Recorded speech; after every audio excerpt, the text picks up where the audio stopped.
one of the hardest parts about working in any business, let alone the media business, is the cross-pollination of personality types and backgrounds, and having different personality types, type A personalities working with type D personalities or whatever it is, chargers and drivers working with analytics.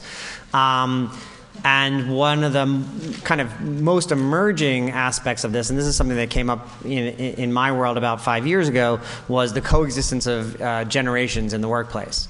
By 2025, the millennial generation will be 75% of the workplace. And to the Gen Xers that I know, that is a very disturbing concept.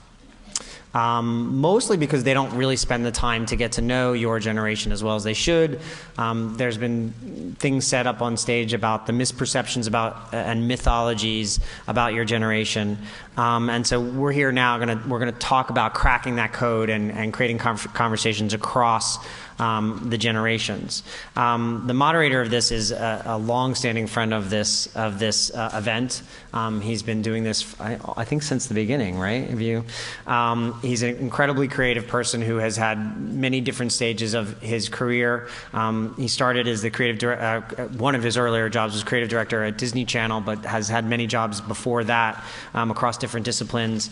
Most recently, he was the SVP of marketing for the Food Channel, and then a couple of years ago was given the opportunity to launch his own channel called the Cooking Channel, and it was starting a brand new network inside an existing organization with a lot of young people under his management was probably a pretty challenging thing. He's an incredibly wise and innovative thinker. He's done a lot of great things, and I'm sure he's going to be moderating a terrific panel. So without further ado, Mr. Michael Smith.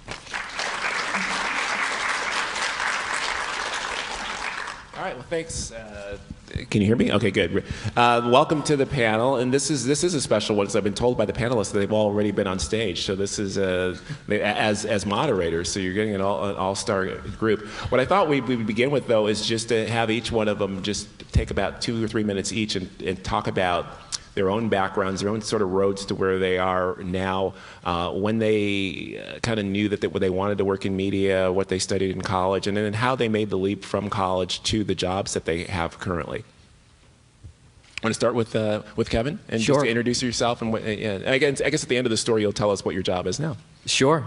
So my name's Kevin Riley. I went to school at Boston College, and there I studied English and philosophy. I figured out there wasn't a great buck in that racket, so I ended up going into finance after school, doing kind of a job where you needed to read and write. That was kind of the skill set they were looking for, and from there I worked for about 7 years, first for Deutsche Bank, then for Jefferies, another investment bank in Midtown.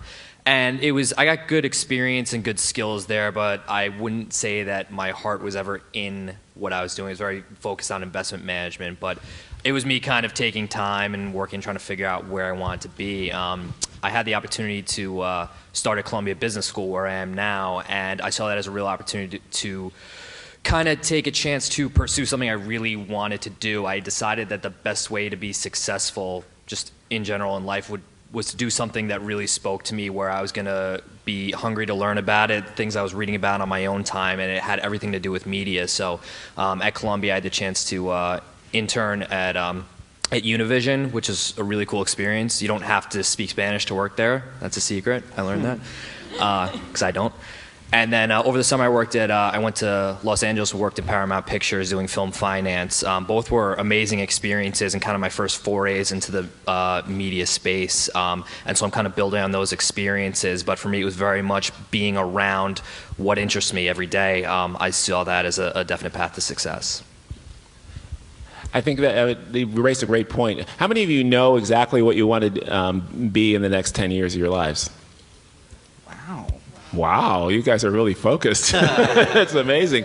Well, for those of you that don't, one of the things that Kevin pointed out, the things that you do in your spare time, I always tell or ask people, what is it that you do when you're just just for yourself, what the things that you just find a hobby, whatever it is that you just enjoy doing just for the pure love of it.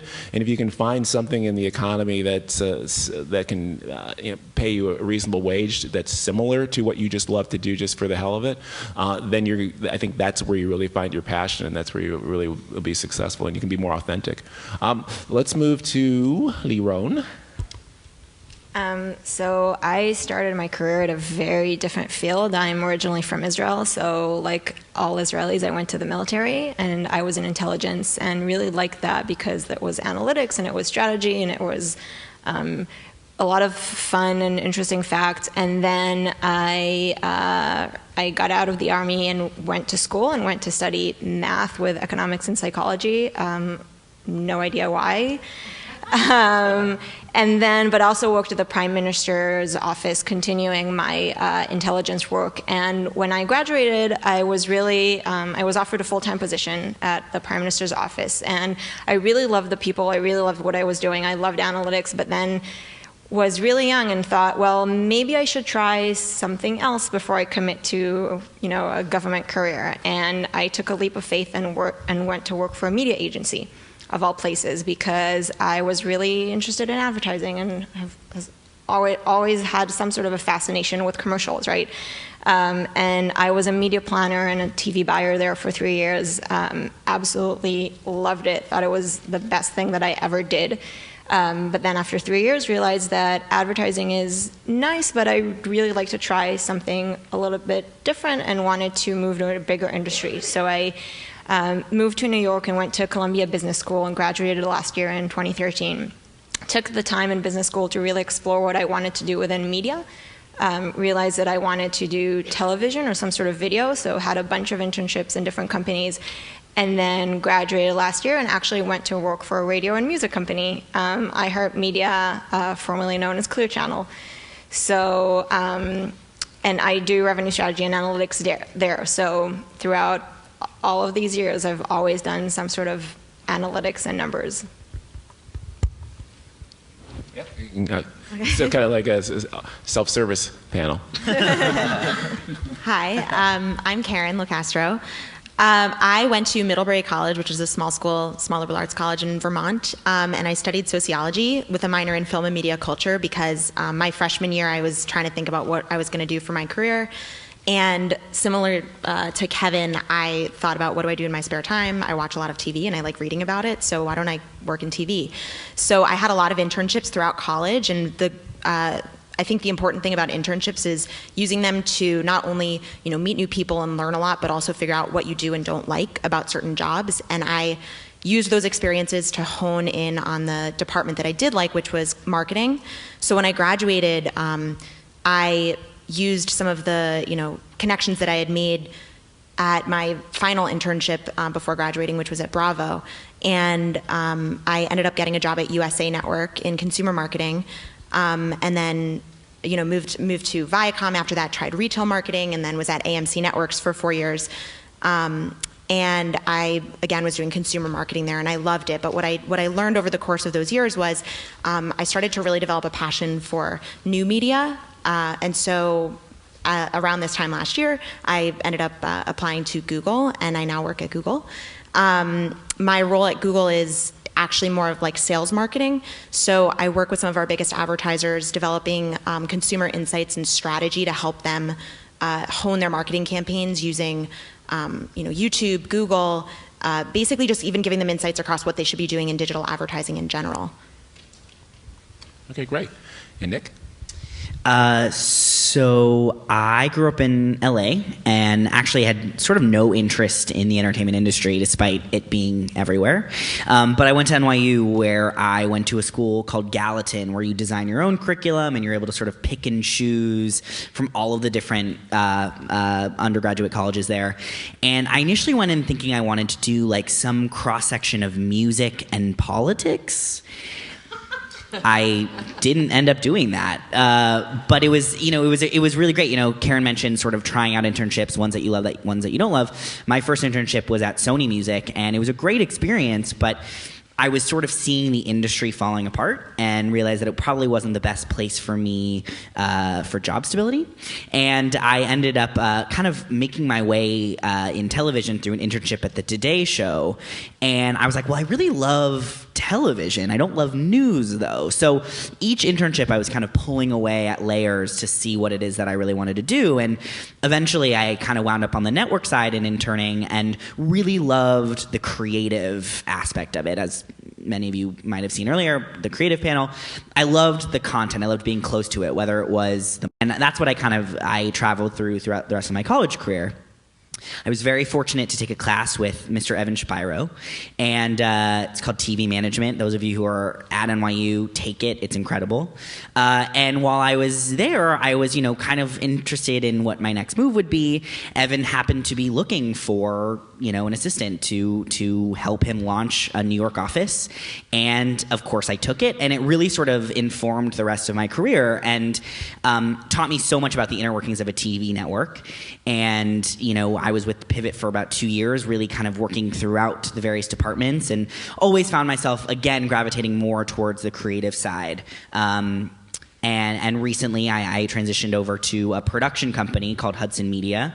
We have a show called House of DVF premiering, Diane von Furstenberg's show. You might have heard of it. I've been talking about it all day. And now what I do for them is I do kind of creative development. I find concepts and talent and develop those ideas into formats, into series, and pitch them to networks. One of them being Cooking Channel. Great, thanks. Well, since the theme of the panel is about millennials in the workplace, let's talk about your thoughts on being in the millennial generation and how that has affected your transition into your early stages of your career.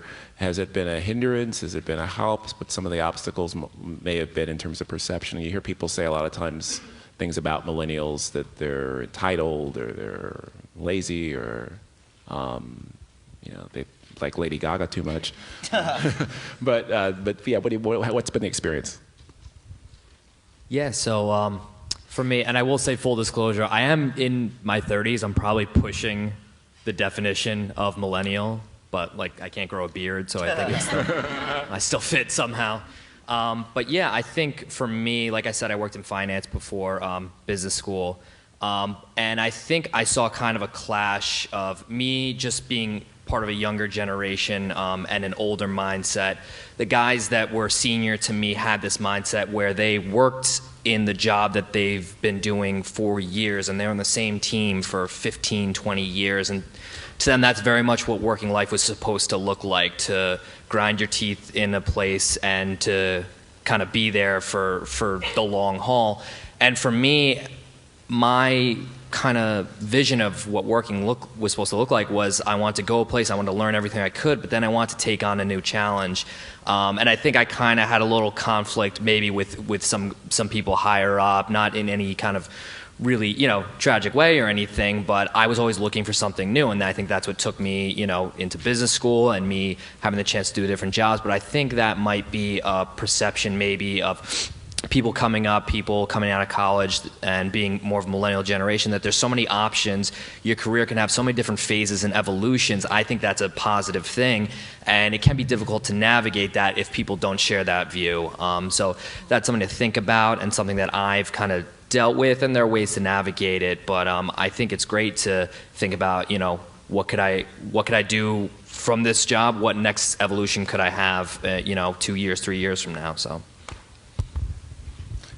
Do you want to go next, Karen, or you're no, we can go, because you were holding your mic, you were moving, like you got something right on the tip of your tongue you want to say, and then we can go to Lerone next. Okay. So what I was going to say is I do think there might be misconceptions about the generation that kind of are like unconscious biases that we might have when people are interviewing us, or if we're interviewing people that are younger than us.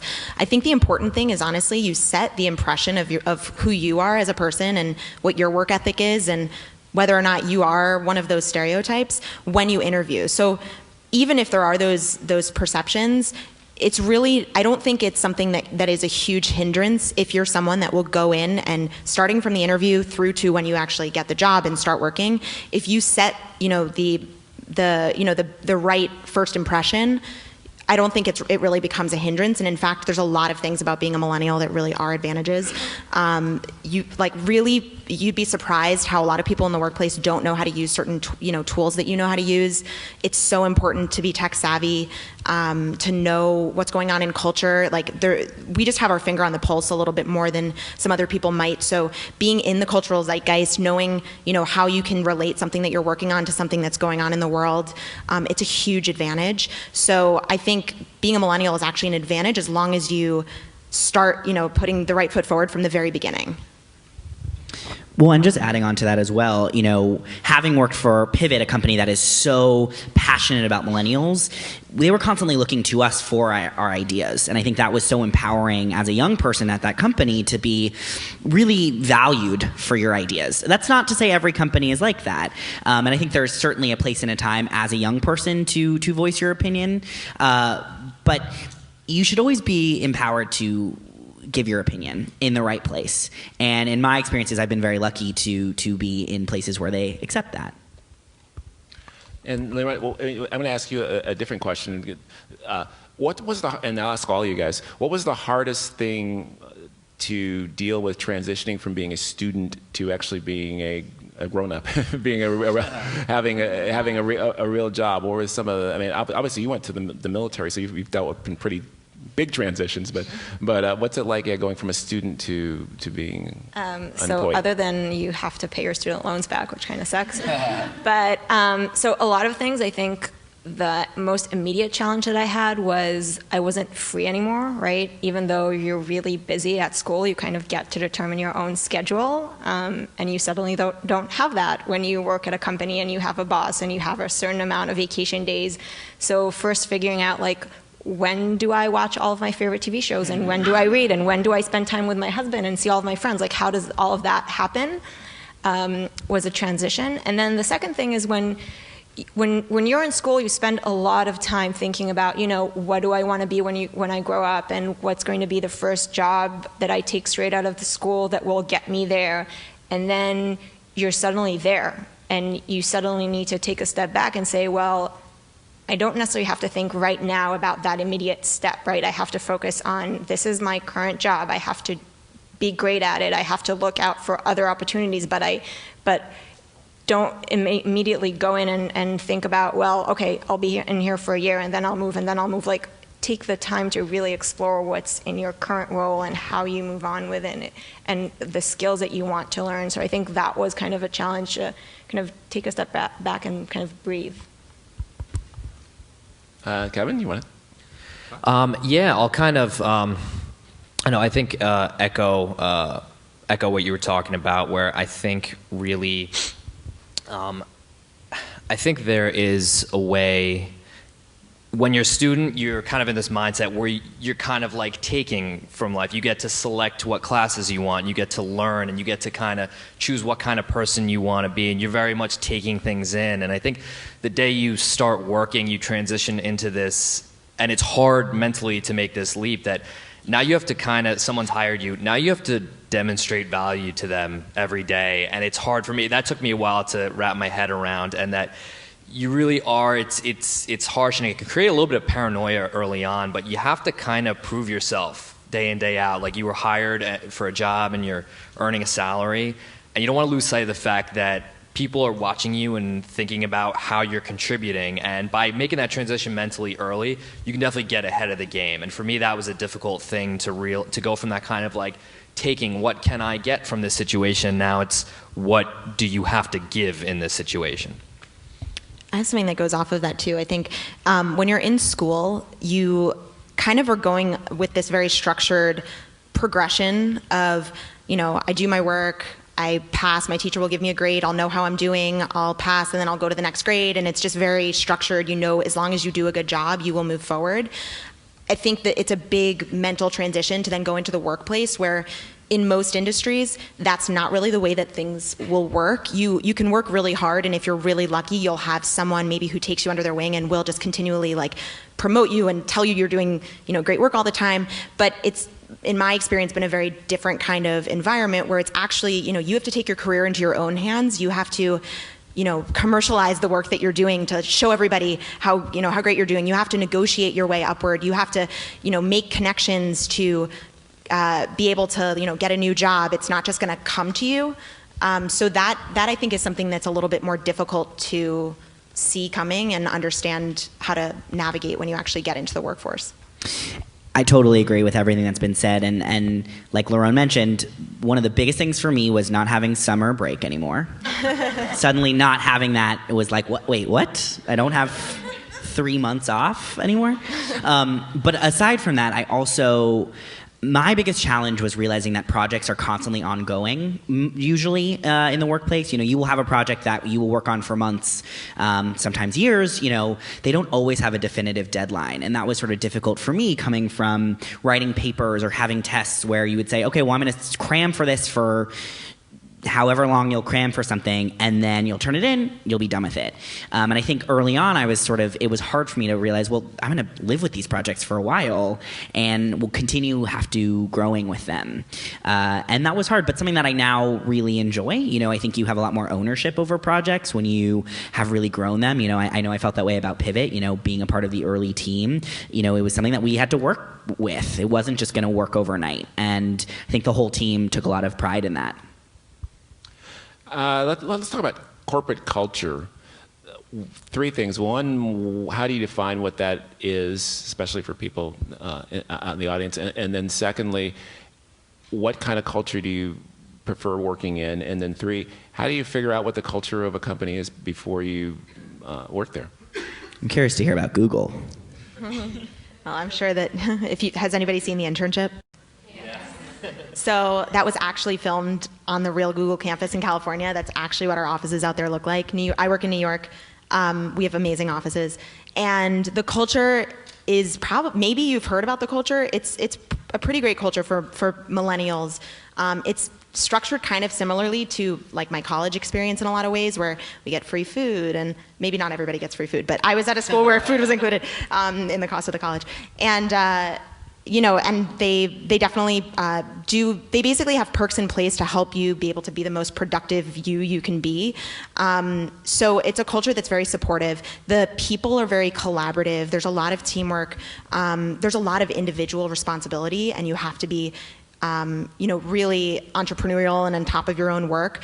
But at the same time, that comes with, more individual authority than I've seen elsewhere, just because of the way we're structured. Everybody really owns their job, but works really closely together to get it done. So it's a great culture for someone like me. It's not for everybody because, it's definitely demanding, and there's a lot of, responsibility on the individual person. So maybe some people wouldn't like that, and maybe some people don't like working collaboratively in that way. So I think you have to, take it upon yourself when you're interviewing to ask the right questions about the culture, really understand the person that's interviewing you, what kind of personality they are, because that's probably a good sign of what the typical personality is at the company, and do a lot of reading. Like Glassdoor is awesome for understanding what it's like to work at a company, how people, think about their executives. So, and read around online. If it's a big enough company like Google, you'd probably find a ton about what it's like to work there.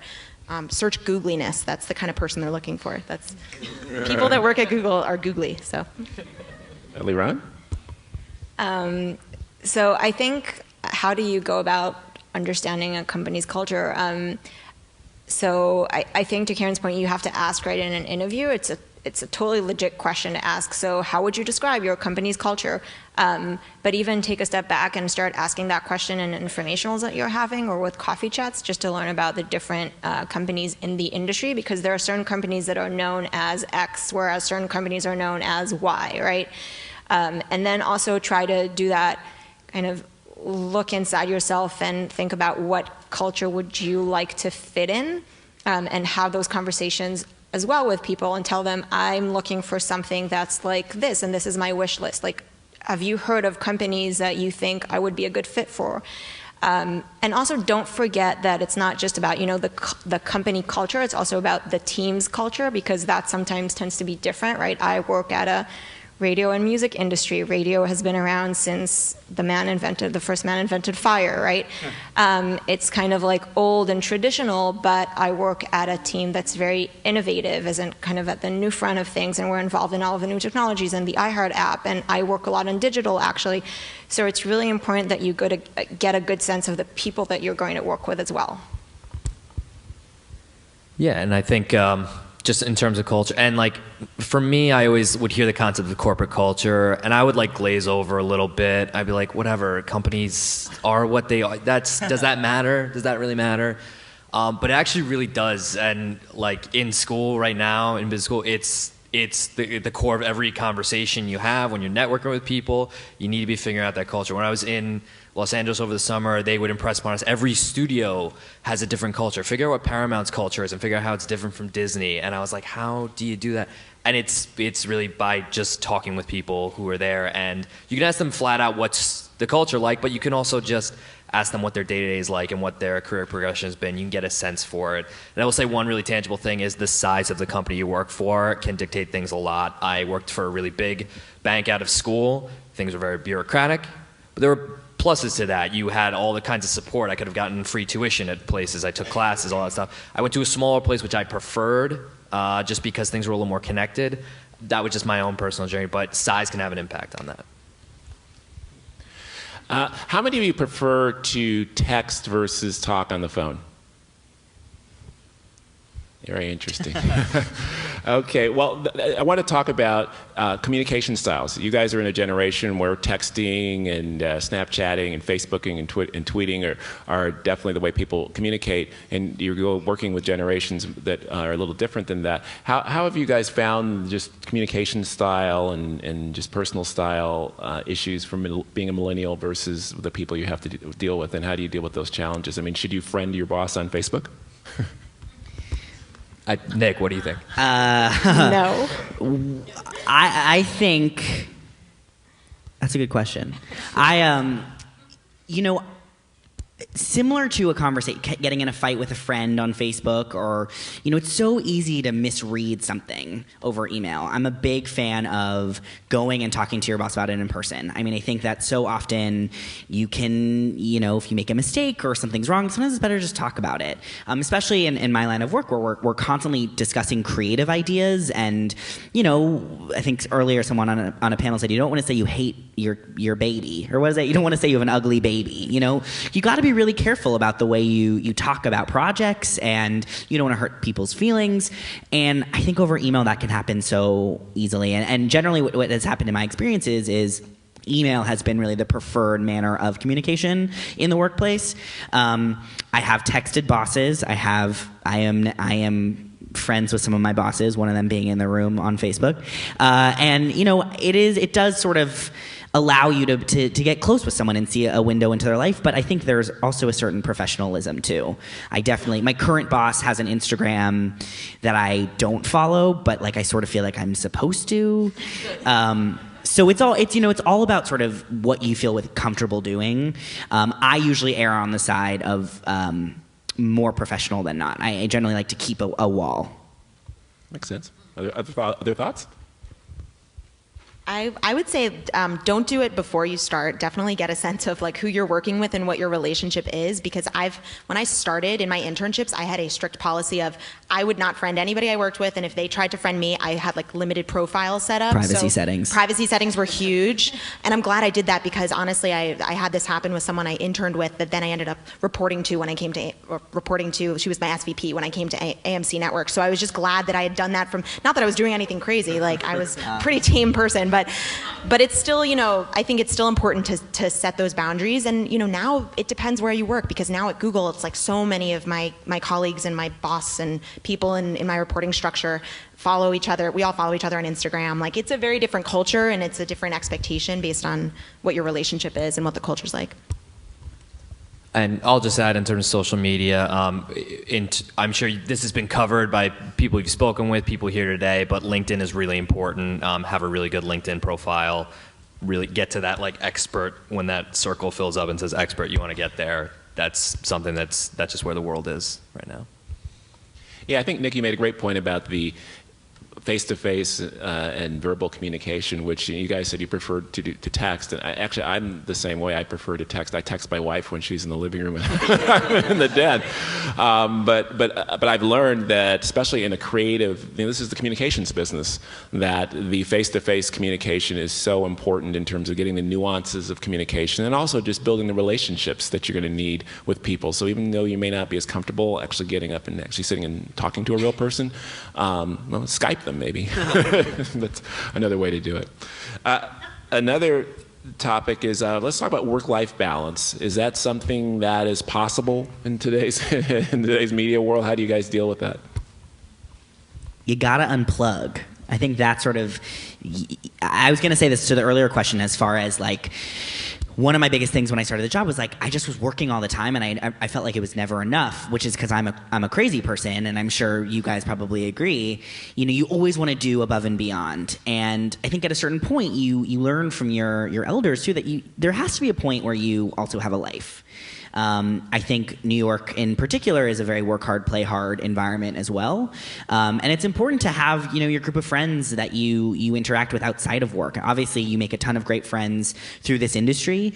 But it's so important to be able to do you outside of the work environment.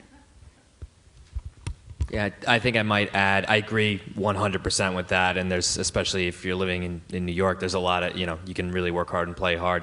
I do think there's a sense, as I've thought about like the progression of my career and my life and what I've seen from other people I'm in school with, et cetera. I think there is maybe some intelligence around, don't be afraid of doing the hard job or working a lot of hours, especially when you're young, because you have the stamina to do it, and you don't have, a wife and kids or a husband and kids, and I just think as life goes on, you don't want it to go in the other direction. You would rather work all the hours you can right now, build up a reputation, build up a career, and then be able to taper down as life gets more complicated. So that's just as I've seen career and life progress. And also, just to add to that, I think what's nice in today's environment, I think that a lot of companies realize that you don't really have to be at your desk from 9 to 5 to work, right? You can maybe start the day working from home because you have a cable technician coming in an hour, or maybe you went to visit your parents and you decided to stay an extra day, so you're working from there, or you leave early because you have a doctor's appointment. Tons of stuff. Like, it's not always about, and again, this goes back to company culture, right? But I find that in more and more places, it's not about, the amount of hours that you put, it's about the quality of your work. So yes, you can stay until 10 p.m. every night, but if you took 5 coffee breaks during the day and you're just staying there because you haven't finished your work, that's not good, right? Unless they have free food like at Google. Yes, that is true, and they give you massages. We do have free massages. No, you don't. I'm going to Google.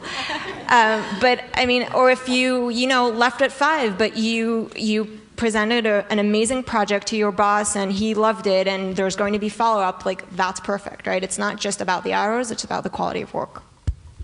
But the final thing I'm going to ask before we open it up for questions from the group is mentorship.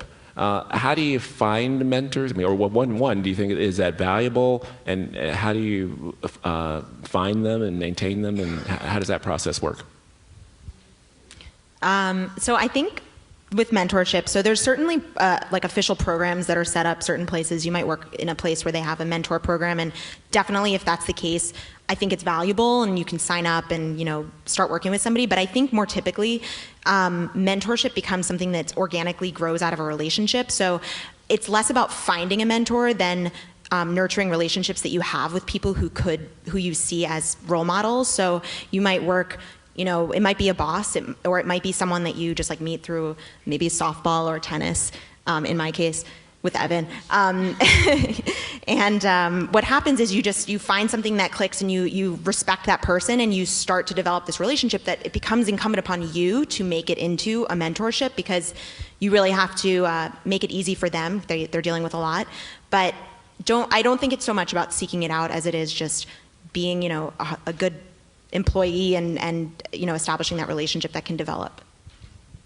And you never know, too. I mean, one of my mentors, I used to be a tour guide at NYU. I gave tours to prospective students and their parents, and one of them was to the president of ABC Family. And, it just so happened that he could get me an internship. You know what I mean? And then it's since grown into a great mentor of mine as well. So I think someone said earlier today too, like, you never know who you're going to meet, so be nice to everybody.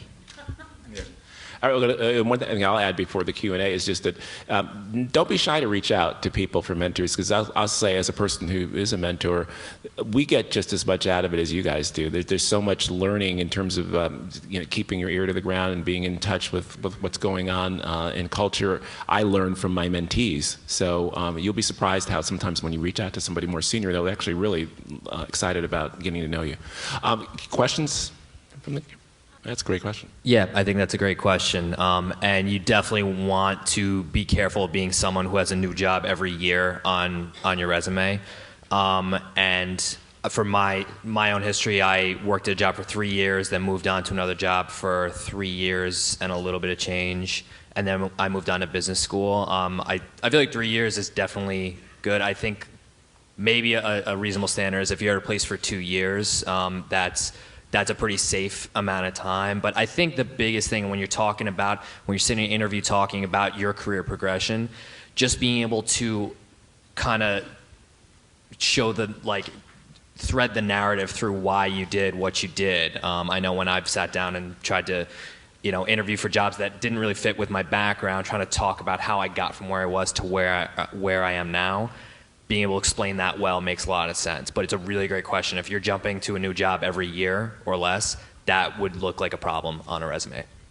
Yeah, I think Kevin makes a great point that there's no hard and fast rule. I think the key is just to show that you've had a progression of growth and success in whatever you've done. So sometimes if you stay at the same company for a long time and have many, many promotions, that's a good indication that you've had growth. But if you have to go from company to company, if you have a story to explain why you had to, and it seems that each time you jump you're going to greater responsibility, that can be good as well. Yes? I think one thing is networking. So taking advantage of things like this, where you're talking to people that work in the industry or are somehow related to people, just developing relationships that then you can tap into for asking if there are opportunities, or maybe you see things that are listed and the struggle is more that you can't get it because they're competitive. It's always good when you know someone in that case, because they can help fast track your resume through. I think also make sure you're reading newsletters or checking job listings on certain sites, because there's a lot of really great resources for this business. I'm sure like everybody in TV reads Synopsys. Everybody knows about that. So sign up for Synopsys. They have listings for internships in there. That's spelled CYNOPSIS. But there's other ones. Media Post is another really great one that has listings. So if nothing else, it'll be a good resource for you to learn more about the industry, because they also are constantly, it's all about news. That's news and trends. So it'll be a good talking point for you during an interview as well once you get to that point. But those are my best suggestions. I would add to that alumni.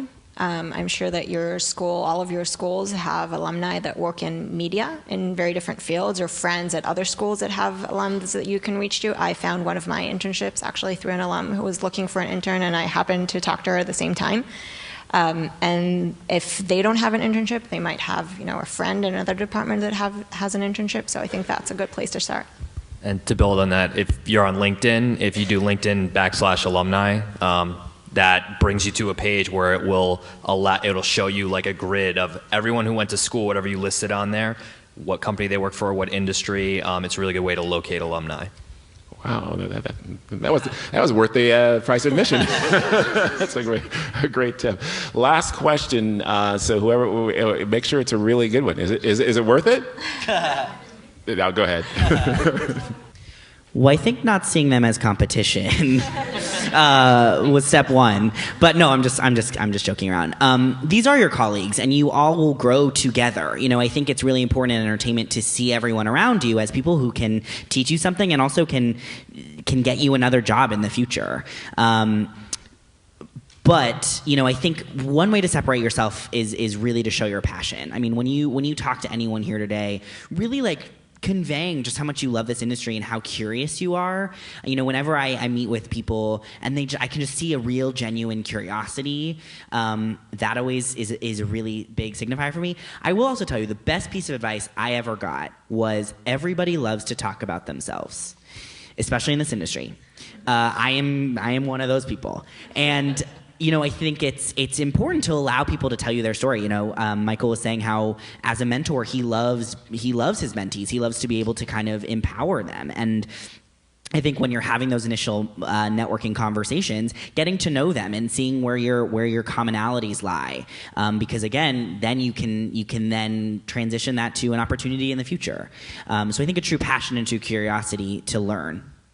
And also, before you get to interview stage, in order to get there, you have to have an amazing resume. And the key that I did not learn in college was customizing your resume for the job that you're applying to. It's not about listing out all of the responsibilities that you did in all of your roles. It's about picking out which are the bullets that apply to that job and making sure you're using language that they've used in the job description. It's not lying. You're not making up things that you've done. You're just rewording it to fit what they're looking for, because you know you did a skill that's related, but you're not saying it in a way that they understand, oh, that's exactly what we're looking for. So you're not just going to have one resume, and it's a lot of work, but that's what it takes to get into this business. Is you customize your resume, you make your email very specific to that person, if you're doing a cover letter. So just be mindful of the exact thing that they're looking for and make sure that you can tell the story appropriately for how you fit that.